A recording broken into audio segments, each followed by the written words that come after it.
राजनीतिक दलों का जिक्र करें, लगातार गठजोड़ जो है वो लगातार देखने को मिल रहा है। कुछ राजनीतिक दल जो हैं वो गठजोड़ की राजनीति करने में सफल भी हुए हैं और कुछ एक जो है वो लगातार उनकी तरफ से जो जानकारियां निकलकर सामने आ रही है, चाहे हम भारतीय जनता पार्टी का जिक्र कर लें या फिर कांग्रेस का जिक्र कर लें, लगातार उनकी तरफ से अन्य दलों के साथ भी गठजोड़ की जो राजनीति है उसको लेकर कयास जो है वो निकलकर सामने आ रहे हैं। लेकिन सबसे बड़ी बात, जिस तरीके से कांग्रेस स्क्रीनिंग कमेटी की जो बैठक रही, दूसरे दिन की ये बैठक थी, दूसरे दिन की बैठक में सीधे तौर पर कहा गया कि कांग्रेस जो है वो किसी को भी सीएम का चेहरा जो है वो प्रोजेक्ट नहीं करेगी। तो जाहिर तौर पर इससे जो कांग्रेस के अंदर का जो इंटरनल कॉन्फ्लिक्ट है वो देखने को मिलता है, क्योंकि कांग्रेस के अंदर जिस तरीके से 3 दिग्गज नेता जो है वो मौजूदा समय में मौजूद हैं, चाहे हम नेता प्रतिपक्ष भूपेंद्र सिंह हुड्डा का जिक्र कर लें, सांसद कुमारी शैलजा का जिक्र कर लें, रणदीप सुरजेवाला का जिक्र कर लें, तो ऐसी स्थिति के अंदर यदि किसी को भी सीएम का चेहरा जो है वो डिक्लेयर किया जाता है तो बाकी जो अन्य नेता है वो कहीं ना कहीं उससे किनारा जो है वो करते हुए दिखाई देंगे। और इन्हीं तमाम बातों के बीच में हमारे साथ डिस्कशन करने के लिए हमारे एसोसिएट एडिटर राज ठाकुर भी पहुंच चुके हैं। सर, सबसे पहले तो किस तरीके से आप देखते हैं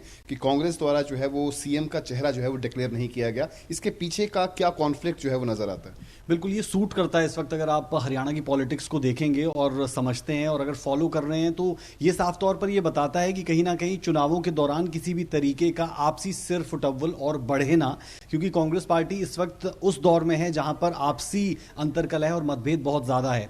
सबसे पहले तो हम कहेंगे कि 2 मास्टर स्ट्रोक इस कमेटी के माध्यम से निकले। पहला मास्टर स्ट्रोक था जब यह कह दिया गया कि लोकसभा सांसद और राज्यसभा सांसद चुनाव नहीं लड़ेंगे विधानसभा का, और अगर लड़ना है तो हाईकमान से परमिशन लेकर आए।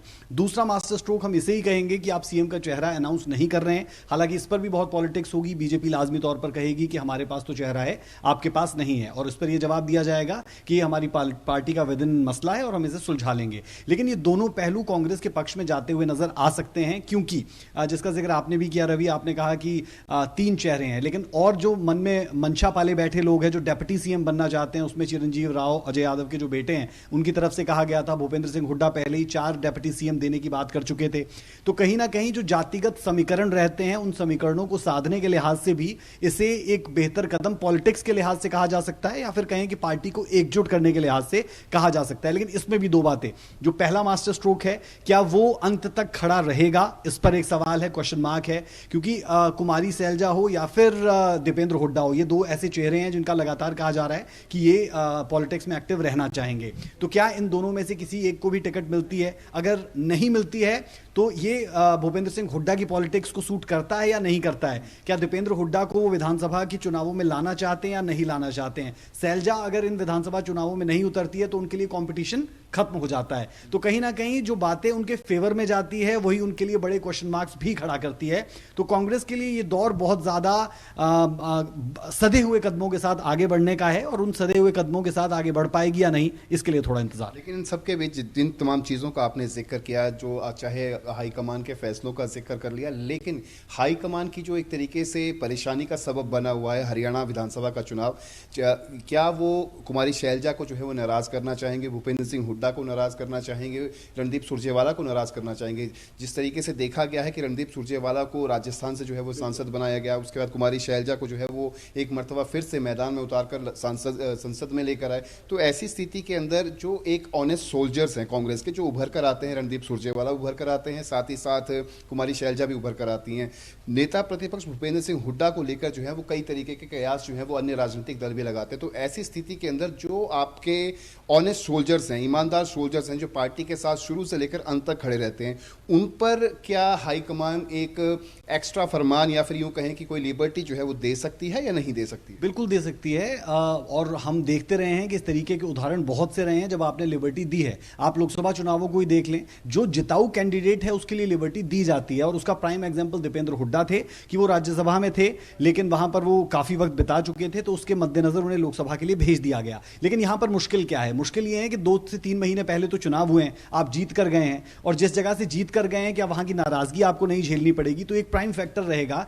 कि अभी बहुत ज्यादा वक्त नहीं हुआ है, और लोकसभा का दायरा हम जानते हैं कि 9 विधानसभाओं का है, और यहां पर आप एक विधानसभा के लिए क्या उस कैंडिडेट को उतारेंगे? और अगर उतारा जाता है तो एक बड़ा चैलेंज होगा, भले वो दीपेंद्र हुड्डा हो, सुरजेवाला हो या फिर कुमारी सैलजा हो, क्योंकि अगर उतारा जाता है तो हम ये कह सकते हैं कि सीधे तौर पर वो सीएम की रेस के दावेदार रहने वाले हैं। लेकिन साथ ही साथ इसमें जो सबसे अहम बात है वो ये कि जब टिकटों का बंटवारा होगा, उस बंटवारे के दौरान किसकी कितनी चलती है, ये सिर्फ कांग्रेस नहीं बीजेपी के लिए भी, और वो बंटवारा कितना सही होता है उसी पर तमाम चीजें टिकी हुई नजर आती है। क्योंकि 10 साल की सत्ता के बाद एंटी इनकम्बेंसी तो रहती है और एज कांग्रेस को यहां से रहेगा। और इसमें अब सबसे इंपॉर्टेंट पॉइंट यही कि क्या कांग्रेस पार्टी सही कैंडिडेट्स को मैदान में उतार पाती है। लेकिन इन सबके बीच में जिस तरीके से राहुल गांधी का जिक्र कर लें, राहुल गांधी लगातार ओबीसी की बात जो है वो करते हुए नजर आते हैं।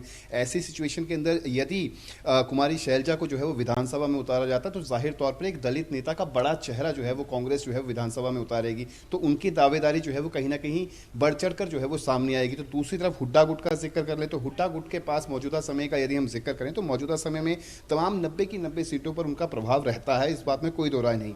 तो उसको दोनों चीज़ों को किस तरीके से साथ में पैरेलल लेकर जो है वो हाईकमान चल सकता है, अगर फरमान जो है वो लिबर्टी दी जाती है या फिर लिबर्टी नहीं दी जाती है, तो इसके पीछे के क्या कारण रह सकते हैं? देखिए, लिबर्टी ना देने का तो सिंपल कारण है कि आप लोकसभा चुनाव अभी अभी जीत कर आए हैं और आप दोबारा उस सीट पर जीत जाएंगे, फिर इसकी कोई गारंटी नहीं है। तो क्या आपका जो आंकड़ा 90 की फहरिस्त में था उसे आप एक और कम करना चाहेंगे? तो लाजमी है कि सेंटर तो नहीं चाहेगा।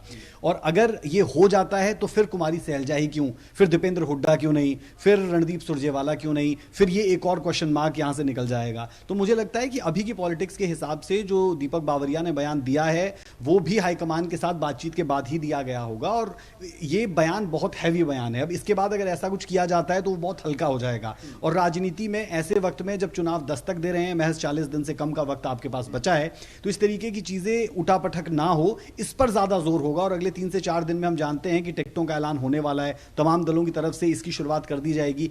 ऐसे वक्त में किसी भी लिहाज से अपनी पार्टी में खलबली मच जाए, कम से कम खलबली मचे, ये कोशिश हर किसी की रहती है। लेकिन इस बात में भी कोई दो राय नहीं है कि बाकी जो अन्य विपक्षी दल हैं, चाहे हम भारतीय जनता पार्टी का जिक्र कर लें, जननायक जनता पार्टी का जिक्र कर लें, इनेलो का जिक्र कर लें, वो तो सीधे तौर पर कांग्रेस पर जो है वो हमलावर बनेगी कि उनके पास सीएम का चेहरा जो है वो नॉमिनेट करने के लिए नहीं है।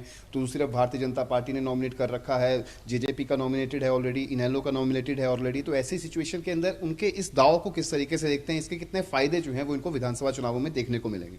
देखिए, कांग्रेस पार्टी इस वक्त और पार्टियों से अलग आपको हरियाणा में नजर आएगी। कांग्रेस पार्टी किसी के साथ गठबंधन नहीं कर रही। बाकी तमाम दलों को आप देखेंगे गठबंधन की सुगबुगाहटें बीजेपी के लिए भी है और दल तो ऑलरेडी कर चुके हैं। तो यहां से एक बात तो साफ होती है कि कांग्रेस पार्टी मजबूत स्थिति में है, और कम से कम वो खुद को भी यही मानते हैं कि वो मजबूत स्थिति में है। तो इन तमाम चीजों के बीच में अगर वो चेहरे को अनाउंस नहीं भी करते हैं तो भी ये उनके बहुत ज्यादा नेगेटिव जाने वाला है, ये सीधे तौर पर नहीं कहा जा सकता। और जिस तरीके की पॉलिटिक्स इस वक्त यहां पर चल रही है उसके हिसाब से कांग्रेस पार्टी के पास एज जरूर है। लेकिन सीएम का फेस अगर आप अनाउंस नहीं करते हैं तो उसके नेगेटिव्स क्या क्या हो सकते हैं, उसमें आपने जिक्र कर दिया कि और पार्टियां आप पर हमलावर हो जाएंगी।